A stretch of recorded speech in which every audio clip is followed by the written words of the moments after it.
Eh mon gars, Ouais, mon gars. t'aimes bien toi les courses-poursuites américaines? Ah, j'adore ça. Ah ouais? Eh ben tu sais qui aime les courses-poursuites à l'américaine? Les Américains? Exactement. T'as tout compris. Moi quand je pense aux courses-poursuites à l'américaine, je peux pas m'empêcher de penser à cet épisode de Friends, tu sais, où Chandler gâche un week-end entre amoureux avec Monica, car il y a une course-poursuite qui se passe en direct à la télé.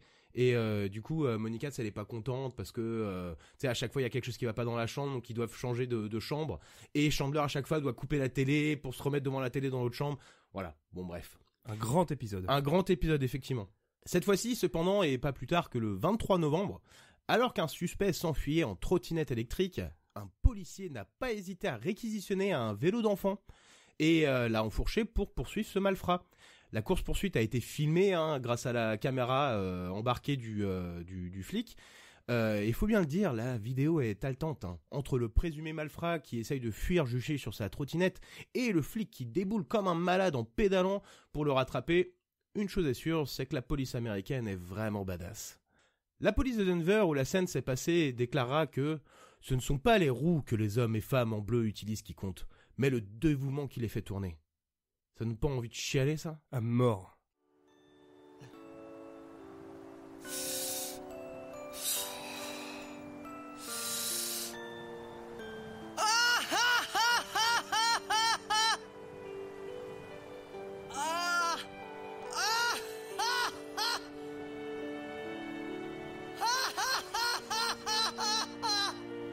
You probably shouldn't laugh anymore. Pas mal, c'est français. Ah! Il paraît que t'as des propos intolérables. Où il n'y a pas de tolérance. Nom de Dieu, Blake, vous êtes un communiste, ça crève les yeux. Und Muscat Nuss! Muscat Nuss, Herr Müller! Et alors, où allons-nous les gars? Dans ton cul.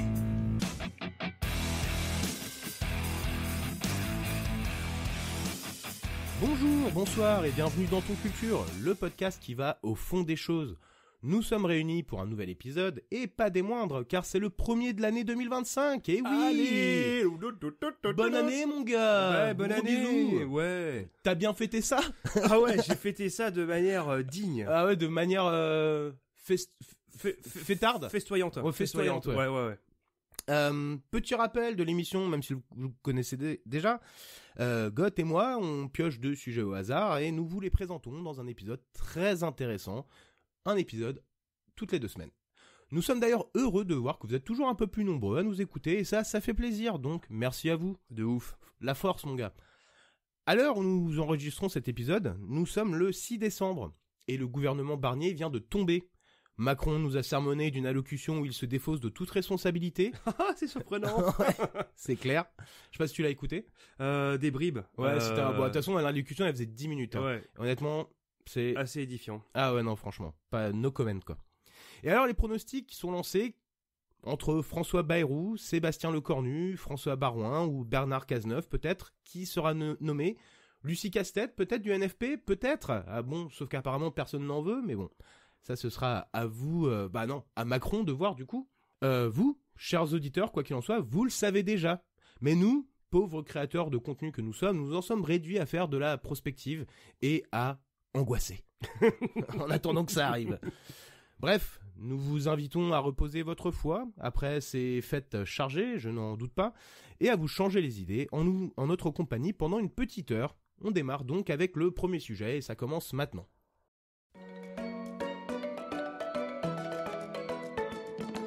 Les hippocampes, les hippocampes, les hippocampes. Ah, les hippocampes. Ouais, je sais, c'est vraiment abusé. C'est vraiment le A du mec qui sait pas comment commencer son sujet. Bref, les hippocampes. Si ça, c'est pas de mignonnes petites créatures, je vous le dis, ce sont vraiment de mignonnes petites créatures. Comme tout sujet qui traite d'un animal, il est important de commencer par un A de circonstance, car les animaux, quels qu'ils soient, sont très intéressants et excessivement mignons, au contraire des hommes avec un grand H qui prouvent chaque jour qu'ils sont des gros nazes, et oui, c'est gratuit. La preuve, les hippocampes ont une répartition des tâches genrées qui n'a rien, mais alors rien à voir avec nous. pauvres humains que nous sommes. En effet, chez les hippocampes, la gestation n'est pas celle qu'on s'imagine. Ici, la femelle pond et dépose les œufs dans la poche ventrale du mâle. La responsabilité du mâle est donc de fertiliser et de porter les œufs jusqu'à leur terme. Et oui, chez les hippocampes, c'est la femelle qui vient en 1 minute et qui va ensuite se griller une clope en étant fière de sa performance. Ah, ça m'impressionne. Ouais. Et alors, vous allez me dire, mais pourquoi est-ce que je commence par ce sujet, par ça en fait ? Eh bien, tout simplement pour souligner que les hippocampes sont à l'image de la vie sur Terre, divers et variés et qui défient toutes les conventions morales que certains pensent que l'on peut appliquer à tout. Et oui, ça aussi, c'est gratuit, je suis d'humeur généreuse aujourd'hui. Est-ce que c'est l'absence de gouvernement qui est dans un état comme ça, quoi? Qu'est-ce qui se passe là? Oh là là, t'es complètement lâché. Ah ouais, je suis unhinged, comme disent les Américains. Et alors, mon cher Goth, c'est quoi au juste un hippocampe ? Est-ce une sorte d'hippopotame ? Une sorte de poisson ? Une sorte de cheval ? Ou une sorte de crustacé ? Il y a un piège. Il y a un piège. Tu peux le dire, il y a un piège. Non, il n'y a pas de piège, non ? Parce que ce n'est pas un hippopotame, ce n'est pas un Ah. Alors, donc hippopotame, poisson, cheval ou crustacé ? Ok, je vais prendre le truc qui a vraiment l'air le moins évident. Je vais dire que c'est un cheval. Et c'est une bonne réponse. Mais non, non, évidemment, non, c'est pas un cheval. C'est un poisson. C'est un poisson. Ouais, ça, c'est. Mais j'hésitais vraiment en fait entre crustacé et poisson parce que. Bah oui, mais c'est pour ça que j'ai choisi parce crustacé. qu'en plus, quand tu sais avec quoi il nage. Je pense que tu vas y venir peut-être à cet aspect-là. Peut-être pas, peut-être. Ouais. Et oui, issu de la famille des poissons osseux des Cygnatidés, ce petit animal se trouve principalement dans les eaux peu profondes tropicales, mais en vrai on les retrouve un peu partout, de la Manche à la Méditerranée, en passant par le bassin d'Arcachon, rien que pour les côtes françaises. Voilà.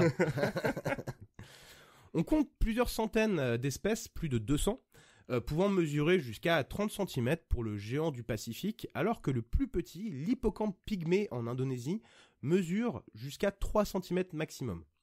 Et ils ont en moyenne une espérance de vie pouvant aller jusqu'à 4 ans.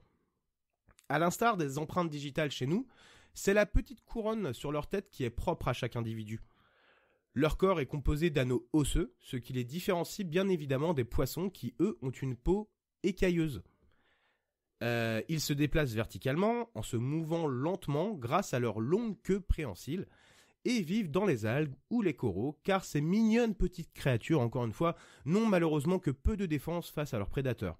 Donc leur habitat ainsi que leur camouflage sont indispensables à leur survie. Ah, mais surtout...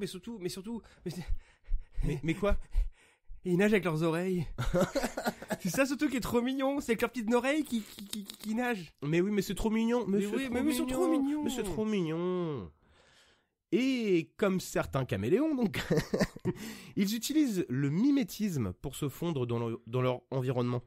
Ils peuvent reproduire la couleur du fond ou du support sur lequel ils se trouvent, prenant ainsi la teinte dominante environnante. Et des taches, bandes, points ou marbrures viennent compléter leur panoplie pour faire disparaître leur forme aux yeux d'un prédateur. C'est vraiment très intéressant. Ouais. Ah, mais c'est vrai, des caméléons, des fonds marins. Là. Genre, ça fait rêver les ménagères, ça. Je n'en doute pas. Leur silhouette irrégulière les aide également à estomper leurs contours afin de se faire passer pour des débris. Voilà. Vas-tu définir ce que c'est qu'un débris ? Bah un débris, un truc, genre un papier déchiré par exemple, tu vois. Ou un ex-premier ministre. Ou un ex-premier ministre. Ouais. Ou un ancien chef de parti aussi peut-être. Situé à droite de l'échiquier politique. Des vieux débris. Vas-y, voilà. ouais. Concernant l'alimentation, ils se nourrissent principalement de plancton qu'ils aspirent avec leur bouche en forme de tube ou de paille. C'est simple. Depuis les financiers de Bercy, on n'avait jamais vu d'être vivant manier aussi bien la paille. Ou des traders. Je suis mauvais, Oui, si, mauvais. Oh là, je suis remonté.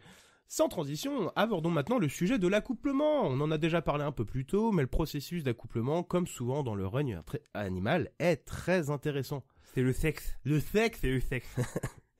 Tout d'abord, mon cher Goth, comment appelle-t-on les petits des hippocampes ? Les pitipocampes, les alevins, les civelles ou les têtards ?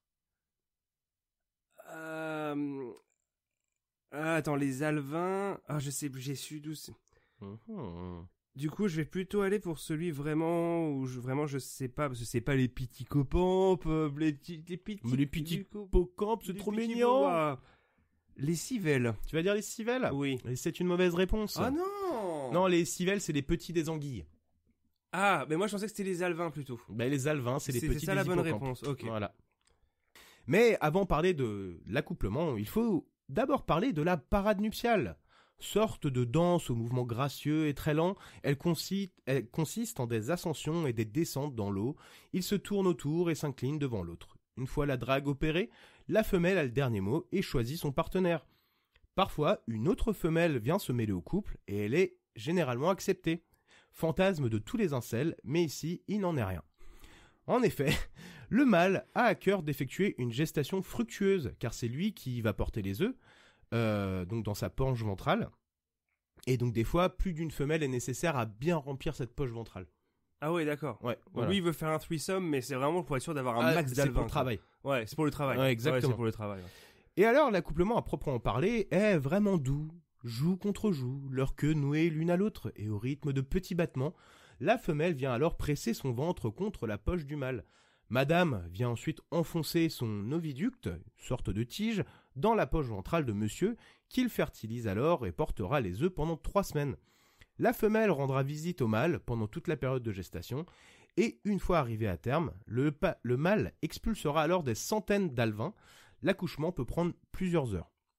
Quand les petits sont expulsés, ils sont déjà formés, mais ils sont tout petits, pas plus de 5 mm. Oh, ils sont trop mignons. Ouais, ça, encore. D'où On les n'en peut petits plus, hippocampes. là. Voilà. Ils font donc pas plus de 5 mm. L'expulsion est groupée, où tout plein de petits vont essayer tant bien que mal de rester soudés et à s'accrocher à une algue ou tout autre support disponible. Oui, c'est pas sale comme dans Alien, quoi. Non, pas... c'est tout mignon. D'accord. Comme dans bien d'autres groupes d'animaux, ils sont à ce moment-là extrêmement vulnérables, et leur survie se fait au prix d'un très grand effort. Ils atteignent leur taille adulte au bout de 3 mois, et leur maturité sexuelle au bout de 8 mois. Ceux-ci, s'ils sont chanceux, pourront vivre donc jusqu'à 4 ans, comme dit précédemment. L'hippocampe est également appelé un cheval de mer. Mais pourquoi donc ? Cette appellation nous vient tout droit de la mythologie grecque. Et oui, la lourde Grèce antique, mon gars. Et alors que le monde se les représente comme des mignonnes petites bestioles, eux se les représentent avec une tête de cheval et soit une partie postérieure qui est celle d'un poisson, d'un serpent ou d'un monstre marin. Et ceux-là, c'était des costauds. Hein. En effet, ils n'étaient rien de moins que les fiers destriers de Poséidon, dieu de la mer, des séismes. Et de quoi d'autre, mon cher Goth ? Des embruns ? Des chevaux ? Des croustibates ? Ou des rivières ? Ah, tes questions aujourd'hui, elles sont... Sac ! Alors le premier, c'était, pardon ? Les embruns. Les embruns. Les chevaux. Embruns, cheval. Bon, évidemment, croustibates. c'est pas... Non, parce que qui peut te battre Poséidon, non, peut-être pas, non. Ou les rivières. Eh ben, tu sais quoi ? Je vais rester sur ce que j'ai dit tout à l'heure. Je vais dire les chevaux. C'est une bonne réponse. Allez, voilà, Et ça va oui. bien finir par passer. Et oui, bien évidemment, les chevaux. Donc ça explique les chevaux de mer, du coup. Bah mon gars, c'est limpide. Le nom d'ailleurs hippocampe est d'ailleurs issu du grec ancien et tire son étymologie des mots hippos, qui veut dire cheval, et campos, qui veut dire sorte de poisson. Bon, voilà. D'accord, cheval poisson donc. Ouais, cheval-poisson, ouais. Et qui est également la monture d'Aquaman.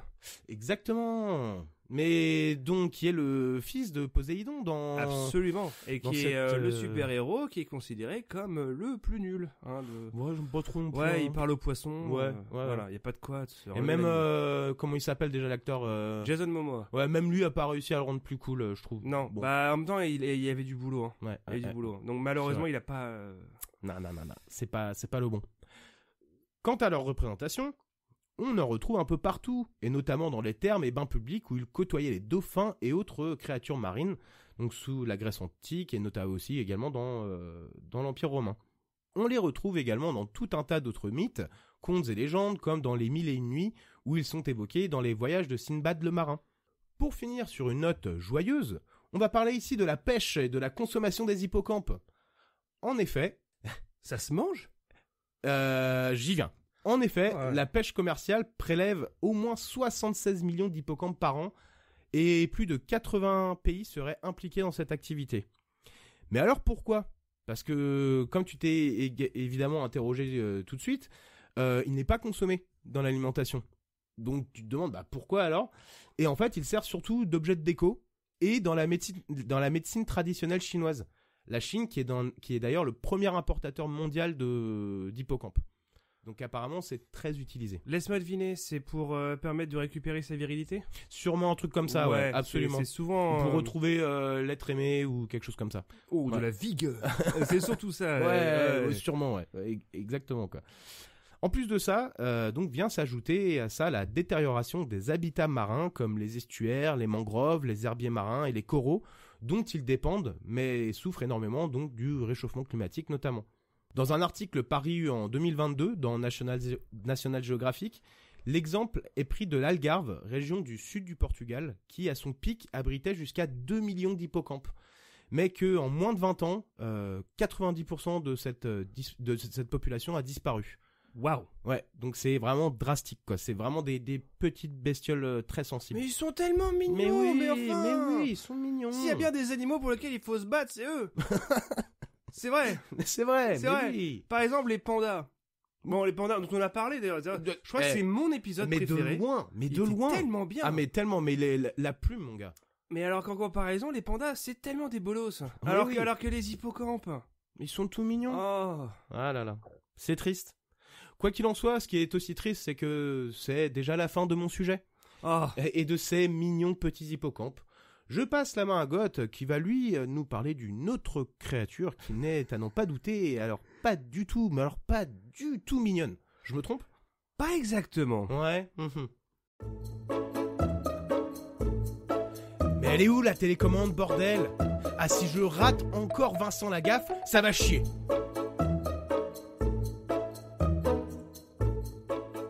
Vincent Rouil, alias Vincent Lagaffe, est né le 30 octobre 1959 à Mont-Saint-Aignan, en Seine-Maritime. Sa mère l'abandonne le jour de l'accouchement, d'après ses propres confessions en 2009. Il est adopté par un ingénieur en chimie et son épouse. Après avoir effectué 2 ans de service militaire au bataillon des marins-pompiers de Marseille à la fin des années 70, il passe un BEP de mécano-dieseliste et un CAP de soudeur, puis devient organisateur au Club Med de Vittel. Suite à plusieurs bourdes, il gagne son surnom de Lagaffe. Voilà. Ça c'est la bio que j'ai trouvée dans Gala. Moi je prends que faut prendre les meilleures sources. Oui. Les meilleures sources.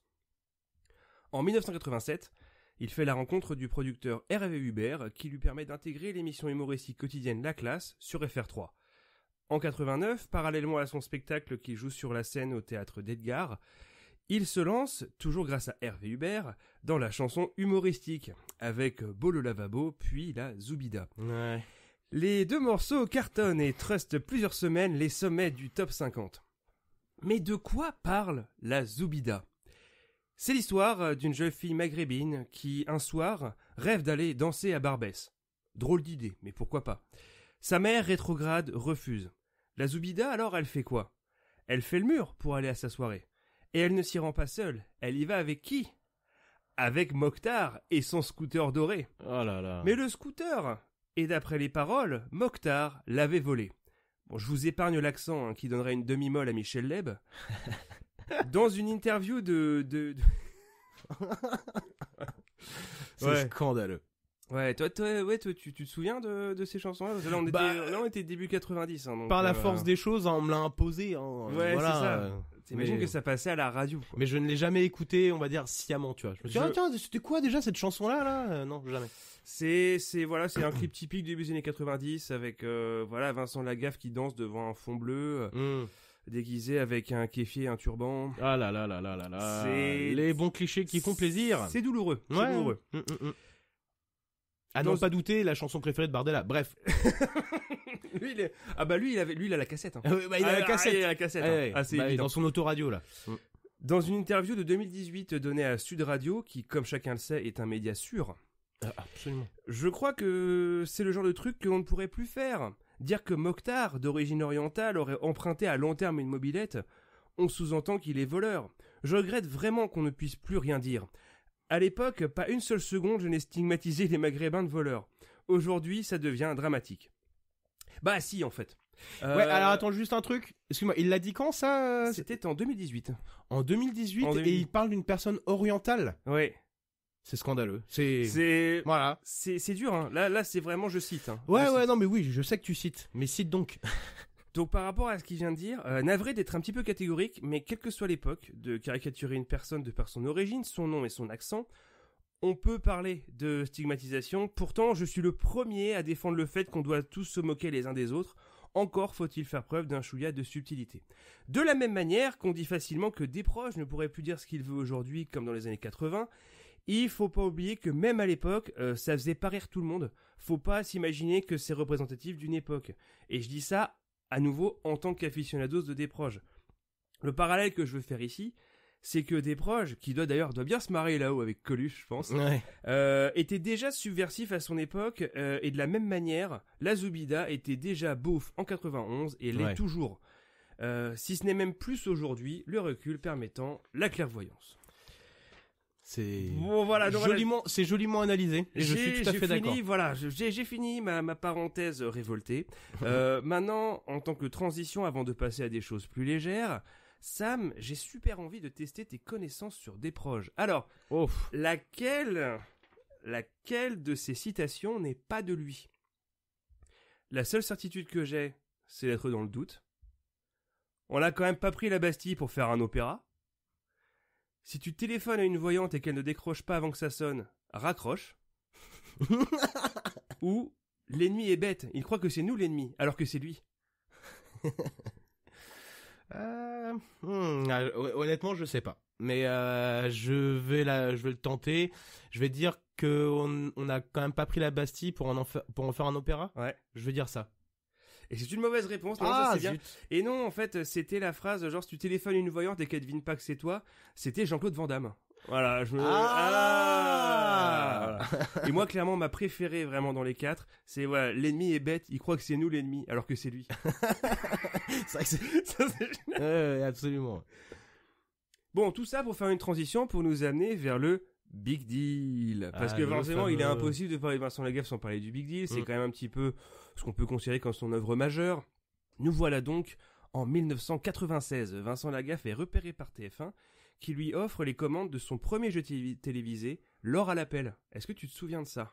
L'heure à l'appel. Ouais. Non. Ça, c'est l'émission qu'il a fait juste avant le Big Deal. Non, ça me parle pas honnêtement. Alors, le principe de l'émission, c'est que tu avais deux équipes, les bleus et les blancs, composées de 3 candidats et qui s'affrontaient pendant 40 minutes dans des épreuves un peu loufoques. Il y avait notamment l'alpha boom, le pet ballon, le coup du bélier, le couscous garni ou la tour infernale. C'est des noms Ok. d'épreuves, voilà. Tout ça pour dévoiler un numéro de téléphone qui s'affichait sur un combiné de 4 mètres de haut. Et à la fin de l'émission, les téléspectateurs appelaient ce numéro et ceux qui étaient sélectionnés à l'antenne remportaient 10 000 francs. D'accord. Soit avec l'inflation, l'équivalent de 1524 €. D'accord. Bon, chaque soir, il y avait plusieurs centaines de milliers de téléspectateurs qui appelaient le numéro de téléphone, et au fur et à mesure du temps, de plus en plus de gens appelaient l'émission chaque soir, et il y a de nombreux réseaux téléphoniques en France qui tombaient en panne pendant les pics d'appels. Et du coup, tu avais certaines communes qui se voyaient carrément privées de téléphone pendant de longues minutes, Oh au là là. moment où ils dévoilaient Tout le ça à numéro de cause de téléphone. ça, quoi. Bah bravo. Mais Merci tout ça à Lagaffe, cause- hein. Tout ça à cause de Lagaffe. Donc, Ouais. voilà. Pour pallier à ça, avant de lancer la séquence d'appel, Lagaffe jetait un dé, et selon le résultat, seuls les gens avec un numéro qui se terminait par un chiffre pair ou impair étaient sélectionnés. D'accord. Non mais malin. Ouais. Fallait, voilà. Il y a de la suite dans les idées. Hein. Mais tout ça, ce n'était bien sûr qu'une préquelle. La vraie période de gloire de Lagaffe vient bien avec le Big Deal en 1998. Le principe de l'émission, est-ce que tu t'en souviens, toi? Non, pas vraiment, parce que je suis même pas sûr. Alors, bon, évidemment, comme tout le monde, en zappant à la télé, je suis forcément tombé sur l'émission, mais je crois pas l'avoir regardé en entier, honnêtement. Non, ouais, t'as Mais c'était vraiment pas un truc en mode, fallait deviner des prix ou des trucs comme ça, comme Ouais, le juste c'était- prix. Bah, en hein. fait, c'était souvent des épreuves, soit de culture générale, Ah oui, soit des épreuves physiques. ok. Voilà, d'accord. mais qui étaient en fait différentes à chaque fois. C'est ça qui Mm. faisait un peu le sel du truc. Ouais. Donc évidemment, il y avait aussi des blind tests, par exemple, avec Gramucho. Mm. Tu te souviens de ça ou pas? Oh En là gros, là. c'était un mec en haut d'une tour et qui jouait à la flûte de Pan des tubes du top 50 et les gens devaient deviner. Ok. Donc voilà, et le principal sel aussi de l'émission, c'est qu'à différentes étapes, les candidats en fait, donc ils gagnent de l'argent au fur et à mesure des épreuves, et à certains moments donnés, ils ont le choix de donner tout ce qu'ils ont gagné et de prendre à la place un cadeau mystère qui se trouve derrière un écran ou un rideau, sachant que s'ils font ça, ils se qualifient forcément pour l'épreuve suivante. D'accord. Par contre, ils pouvaient très bien se retrouver avec un truc super cool, genre une voiture ou un voyage, ou un truc particulièrement nul. D'ailleurs, à ce moment-là, la gaffe aimait rappeler aux candidats quel truc pourri il risquait de gagner. Alors Sam, de quoi s'agissait-il ? D'une botte de poireaux, d'un ticket de métro, d'un paquet de pépitos, ou de Ce que je cherche, le livre de Jordan Bardella. Trop facile. Un truc vraiment nul. Ouais. Ouais, je vais dire... allez, les pépitos. Alors c'est une mauvaise réponse. Oh Non, c'est une botte de poireaux. D'accord. C'est une botte de poireaux parce qu'il disait voilà, du coup vous avez gagné tant. Bon, vous pouvez prendre le rideau, mais par contre faites gaffe, il y a peut-être une botte de poireaux derrière le rideau. Ah oui, Et le truc c'est que c'était vraiment le cas des fois. Il y avait vraiment le cas et les boules. Voilà, c'est un petit peu. Ouais. Un peu la deck quoi. Bah, ça fait partie du jeu quoi. Bah ouais, c'est le risque. Et il est absolument impossible de parler du Big Deal sans Bill du Big Deal. Évidemment. Bill l'extraterrestre, qui accompagne et co-anime l'émission, est un personnage de fiction en images de synthèse interprété par Gilles Vautier. D'après l'explication de Vincent Lagaffe lors de la première émission, Bill est un extraterrestre ayant atterri sur Paris après que sa soucoupe ait été frappée par la foudre. Il est bleu, assez gros, avec des yeux jaunes et de longues oreilles pointues. Et alors Sam, de quelle planète vient Bill ? De Fiducus ? De Fricus, d'Oséius ou de Trouducus. Ouais, t'as vu ? C'est quoi les J'ai deux... failli dire Caius Bonus aussi. J'ai Bah, hésité, tant qu'à mais faire, allez, hein. Ouais. C'était quoi les deux premiers ? Fiducus et Fricus. Fiducus, Fricus. Je vais dire Fricus. Et c'est une bonne réponse. Ouais oui. Bill vient de la planète Fricus parce qu'il distribue de l'argent. Bah oui, évidemment. Voilà, il n'y a pas d'autre explication. Je vois pas, Ok. Donc voilà, c'était Bill qui animait, voilà, et en direct. C'était assez novateur quand même d'avoir un personnage en image de synthèse et qui était animé en motion capture. C'était le futur. C'était le futur de demain, c'était hier. Hein. Enfin, alors là, il y a eu une polémique autour du Big Deal. Et oui, la polémique. Et j'insiste bien sur la polémique du Big Deal puisqu'il n'y en a eu qu'une. Lors de l'émission du 27 août 2001, Vincent Lagaffe dévoile ce qu'aurait gagné le candidat s'il avait décidé d'ouvrir le rideau. Un week-end à Sarcelles, proposé comme un cadeau bidon.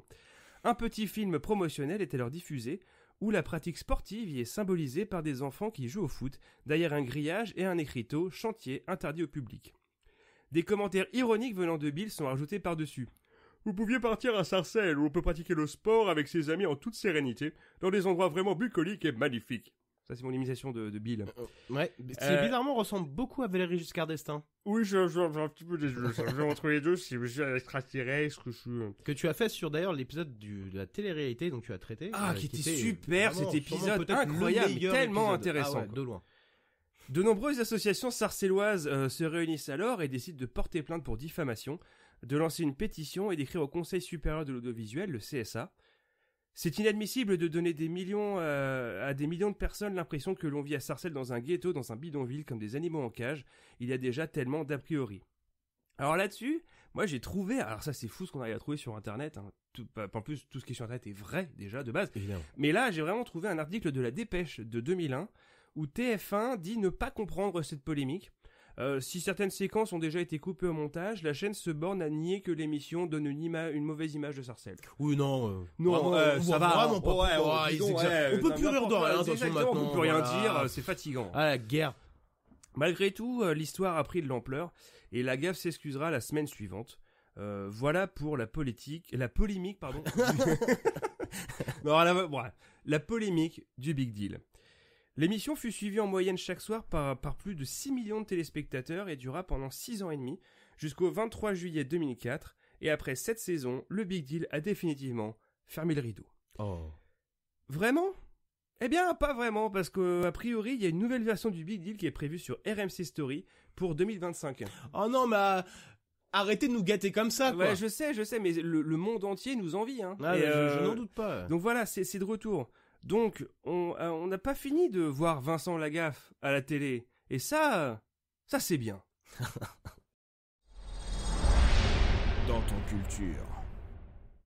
Et nous voilà dans le débrief de l'émission, le moment où on débrief avec nos pipes imaginaires. Alors du coup, toi, t'avais quelque chose à dire apparemment sur Lagaffe. Ouais, c'est pas toi enfin pour moi en tout cas, c'est typiquement le genre de personne comme Patrick Sébastien par exemple qui joue les mecs cool et sympas mais qui n'ont pas du tout l'air sympas dans la vraie vie. C'est ça l'impression que ça te donne? Ah ouais, pour moi, il m'a toujours donné. C'est pour ça que j'ai jamais, même étant enfant, jamais aimé, par exemple, regarder les émissions de Vincent Lagaffe parce qu'il m'a toujours donné l'impression qu'il était méchant, quoi.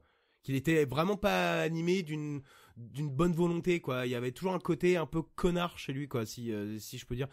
Comme Patrick Sébastien, un côté un peu, je sais pas, magouilleur. Enfin, je sais pas comment dire ça, mais jamais aimé. Ouais, t'as pas accroché, quoi. Ah, clairement, pas du tout. toi, t'as. Pas du tout, pas du tout. Moi j'aimais bien. Ah ouais Je me rappelle quand j'étais petit, je regardais les vidéos, mais après avec les yeux d'un enfant, tu sais. Et le truc c'est que tu m'étonnes que ça plaisait. Je veux dire, t'as un alien en image de synthèse et un mec qui porte des costumes jaunes, roses, Ouais. et qui passe juste littéralement son temps à faire le con sur le plateau. C'est vrai. Et alors, et en plus le pire c'est que j'ai regardé une émission. Oh Pour le bien. Enfin, j'ai regardé Pour le travail. la première moitié. C'est pour le travail. J'ai fait ça pour le travail. Et je dois bien admettre qu'il y a quand même un côté... Enfin, tu vois clairement que les épreuves qui sont conçues, c'est vraiment à l'arrache. C'est parce que j'avais vu aussi une interview de Vincent Lagaffe où il expliquait que les mecs, ils étaient en flux tendu. Fallait qu'ils inventent des nouveaux trucs tout le temps. Ouais. Fallait tout le temps, voilà. Et tu vois vraiment que ouais, l'émission, c'est... Voilà, t'as 2-3 épreuves. Au milieu, t'as les gens qui font le rideau, tout ça. T'as Bill qui fait des commentaires et Lagaffe qui fait con, quoi. Il grimpe sur le décor, il fait n'importe quoi. Ouais. Donc après, voilà, et je sais pas, ça avait un côté un peu très innocent. Franchement, moi c'est le truc que ça m'a laissé. Alors, l'émission en tant que telle, peut-être, mais moi c'était vraiment, tu vois, Lagaffe, quoi, à ce niveau-là. Ouais. Quoi. Mais après, par contre, tout le délire de, tu sais, Bill, c'est ça comment il s'appelle, qui était en image de synthèse. Bill du Big Deal. C'était typiquement l'époque. Enfin, on avait plein d'émissions comme ça où la synthèse, enfin les images de synthèse commençaient à rentrer. Tu sais, t'avais l'émission DK, DKTV, ouais. DKTV par Ouais. exemple, qui était entièrement en 3D, enfin en images de synthèse et tout, quoi. Donc c'était vraiment l'époque. Même des dessins animés, enfin des premiers, on va dire, dessins animés d'animation, enfin en images de synthèse. Il y en avait plein, des trucs comme ça, quoi. C'était vraiment l'époque où on a été abreuvé d'images de synthèse dégueulasses. Parce que c'était le turfu. Bah ouais, le futur, mon gars. C'était le Exactement, turfu. quoi. Absolument. Et dans l'interview là que j'avais vue, une interview relativement récente de Lagaffe, où il disait par contre, ça c'est un peu dégueulasse, quoi. Mais tu vois le truc de la botte de poireaux là, dont je te parlais, et bah apparemment, alors il a dit au moins une fois, si ce n'est deux peut-être, où en fait, il faisait vraiment ce qu'il voulait durant l'émission. En fait, ils avaient vraiment quartier libre. Ce qui fait qu'il y a un candidat il le trouvait qu'il était un peu con. Ce qui fait que à chaque fois qu'il avait le choix entre le rideau, je sais pas quoi, il mettait une botte de poireaux à chaque fois derrière. Oh, abusé. Donc il lui disait non mais allez, prenez le rideau, allez. C'est pas ce qu'il y a derrière. Abusé, quoi. Ça c'est quand même vicieux. Hein. C'est clair. Ça pour le coup c'est vicieux, quoi. Mais moi je me rappelle de l'émission, j'en ai vraiment que des petits souvenirs, quoi. Mais c'était la brosse à dents avec Nagui. C'est pareil, c'était une émission qui était pas très fine, ou la brosse à dents, tu t'en rappelles pas de ça ? N'oubliez pas votre brosse à dents. N'oubliez pas votre brosse à dents, Ouais. avec Nagui. Moi je me rappelle juste de la séquence où il va dans le public avec un micro en forme de flingue. Il pointe son flingue sur les gens. Il dit alors, vous avez un commentaire à faire, allez. Ouais. À part ça, ouais, c'est tout. Bah c'est déjà pas mal, C'est tout mon ce que gars. j'ai. Ah non, par contre, ce dont j'ai pas parlé de la carrière cinématographique de Vincent Lagaffe. Ah ouais. Ah, parce qu'il a tourné dans un monument du cinéma français qui s'appelle le Baltringue. Est-ce que ça te dit quelque alors, chose ? ça me parle de nom, ouais, effectivement. Il est dans le top 3 des pires films français. Voilà, c'est un film dont l'intrigue a été écrite par lui-même et Bibi Nasseri, le frère de Sami Nasseri. Ok. Voilà, le film est un échec cuisant. Moi, j'ai juste vu une vidéo YouTube, je sais plus comment il s'appelle, d'un mec qui en fait un résumé, quoi. Il y a rien qui se tient, quoi. Ça donnerait presque envie de le voir. Les acteurs, ouais, mais sauf qu'on est même quasiment au-delà du nanar à ce stade. Ah ouais. Un peu niveau Resident Evil Operation Raccoon City, enfin Welcome to Raccoon City, tu vois. Ah oui, C'est-à-dire d'accord. que c'est mauvais à un tel point que t'arrives même plus à trouver ça drôle. A priori, c'est ça le... Donc bon, là, même pour le travail, j'ai pas été le regarder. Je suis vraiment désolé, je sais que ça fait... Voilà. Ouais, pour le coup, je t'excuse. Honnêtement. Ouais. Allez, on passe à autre chose. Voilà. donc j'ai un peu chié dans le coup de Vincent Lagaffe au début de mon sujet. Mais ce que je dois bien admettre, c'est que pour avoir du coup vu des articles et regarder un extrait de l'émission, je trouve que des émissions comme ça ne se font plus. Mais c'est que surtout d'avoir eu une telle inventive pendant 7 ans, d'avoir fait des émissions où t'avais jamais 2 épreuves pareilles ou presque.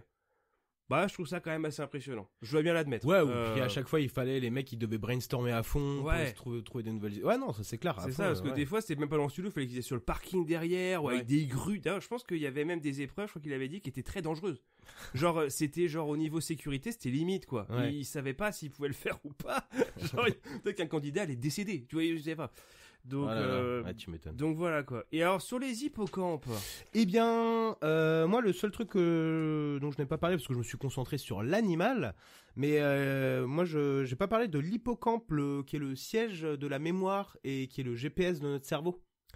Ah, mais oui. Eh oui. Ah, mais oui. Mais oui. Bon sang, mais il est là. Il est là, juste il est là. dans ta teuté, mon gars, dans ta bonne ouais. teuté. Ouais, effectivement, c'est niché sous le cortex, donc c'est, on va dire, c'est par là. Ah, c'est à côté, il y a Minus. C'est la région qui construit nos souvenirs et qui nous permet aussi de cartographier, plus ou moins, de se repérer dans le monde, de former des schémas qui lient les événements entre eux et qui permettent également de nous situer dans la vie. Tu vois, par exemple, de savoir que, ok, bon, là, je suis à tel stade dans ma vie, j'ai tel âge. La vache! Ouais, c'est excessivement important. Et d'ailleurs, il y a eu des découvertes technologiques, il y a eu des découvertes récentes par la neuroscientifique du nom de Rosa Kossar, donc qui a émis l'hypothèse, et même en fait, c'est maintenant avéré, c'est la zone du cerveau qui est responsable de Alzheimer. Mais j'allais justement dire ça, c'est-à-dire que je pense que tel que tu le décris, c'est-à-dire que oui, quand t'as atteint de l'Alzheimer, c'est que là c'est ça qui commence à déconner. Exactement. Que tu sais plus où tu te situes, Ouais. Bah et oui, tu parlais de cortex et de minus, oui, à juste titre, parce qu'on n'a pas un mais 2 hippocampes dans le cerveau. Oh, Ouais, tout mignon. oh bah oui, mais Voilà. en même temps c'est donc c'est forcément mignon, le C'est truc. C'est ça. Mais ouais, donc c'est quand même assez fou, quoi. Et non seulement ça, mais il produit également donc des cartes cognitives. Donc c'est vis-à-vis c'est ce qui permet d'associer des sensations à des événements vécus. Ah oui, comme quand tu sens quelque chose et ça te rappelle ton enfance. Par exemple, ouais, voilà, exactement. Donc c'est une partie du cerveau qui est excessivement donc importante et qui est excessivement puissante aussi, mais même de manière un peu cruelle. Parce que j'ai écouté une émission il n'y a pas très très longtemps où c'était l'interview d'un mec qui a une société de nettoyage de scènes de crime. Bon. OK. Et donc qui expliquait que bah tu sais quand on voit dans les séries tu sais les mecs qui arrivent sur les scènes de crime où tu sais bah ça sent un peu la mort quoi. Et tu sais ils se mettent du truc à la chlorophylle sous le nez là. Et qui disait qu'en fait ça ça a un effet pervers, c'est que d'abord tu vas entrer dans une pièce et admettons tu vas te mettre ça pour camoufler l'odeur. Ouais. Mais ce qui va se passer, c'est que ton cerveau, en fait, va analyser le fait que c'est pour camoufler une odeur de mort. Ce qui fait que par la suite, si tu réutilises ça, ça n'a pas aussi bien marché. Exactement. Ah, c'est fou. C'est c'est quand même fou. C'est vraiment vicieux quand même. Ah non, mais carrément quoi. Et donc par rapport à l'importance donc du coup des hippocampes du coup donc c'est lié à la maladie d'Alzheimer. Parce que c'est directement lié donc à la mémoire et à l'apprentissage de l'environnement dans lequel tu vis, mais également c'est lié dans les syndromes de dépression, de troubles autistiques et également dans la schizophrénie, dans les troubles de schizophrénie quoi effectivement. Ah oui, donc dissociation en fait. Ouais, absolument quoi. Donc c'est très important l'hippocampe. Ah effectivement, je pense que si tu le titilles ouais, c'est ça, faut le laisser tranquille l'hippocampe. Ouais, ton cerveau il va pas trop aimer.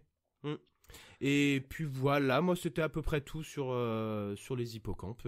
Tu vas oublier un aspect très important des hippocampes. Pokémon. Parce que là, le mec. Parce qu'on a évidemment les Pokémon. Mais toi tu connais les Pokémon, moi je connais pas. Hippotrampe qui évolue en Hippocéan et surtout et là tous les joueurs de Pokémon sauront de quoi je vais parler, qui évolue en Hipporoi, qui est un des trucs les plus durs, je crois que c'est dans Pokémon Crystal. où Hippo-Roi, c'est une espèce de vieux...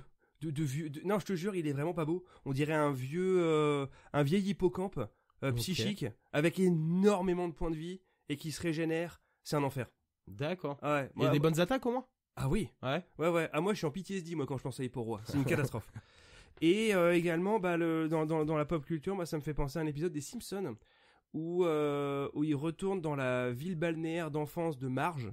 Ok. Et où ils tombent sur un vieux carrousel complètement défraîchi. Et puis t'as un hippocampe, tu vois, où elle dit « Oh, c'était vraiment mon préféré, celui-là !» Et puis là, elle regarde de plus près, et puis elle voit que dans l'œil de l'hippocampe, quelqu'un a gravé une croix gammée. Ok, Voilà. ok, d'accord. Genre, Et ben l'état ça, de la tu ville, sais, c'est un peu dégradé, on va dire. Cette association d'idées que tu viens de faire, c'est grâce à l'hippocampe. Mais bien sûr. C'est pas beau ça? Ah, c'est incroyable. Incroyable. Merci les hippocampes. Merci les hippocampes. Un mot de la fin? Turlute. Et bien voilà, merci d'avoir passé cette petite heure avec nous. Nous espérons que vous avez passé un bon moment et appris des tas de petites choses pour vous permettre de briller au bureau tout en continuant de souhaiter une bonne année à tout le monde jusqu'au 31 janvier. Franchement, Et vous rendre très intéressant. Et bien sûr, on vous revient avec une nouvelle émission dans 2 semaines. D'ici là, abonnez-vous sur la plateforme où vous écoutez vos podcasts, mettez-nous 5 étoiles pour commencer l'année en beauté. et rendez-vous sur Instagram pour vous mettre au courant de nos prochaines sorties, nous laisser des petits commentaires et nous mettre des petits cœurs qui sont trop mignons comme les petits hippocampes. Petits cœurs tout partout. Oh Oui, non, non, ça doit pas être aussi mignon qu'un hippocampe. Non, C'est pas vrai, possible, j'avoue. c'est pas Je possible. l'avoue. Allez, qu'est la les Gros bisous tout le monde, ciao ciao.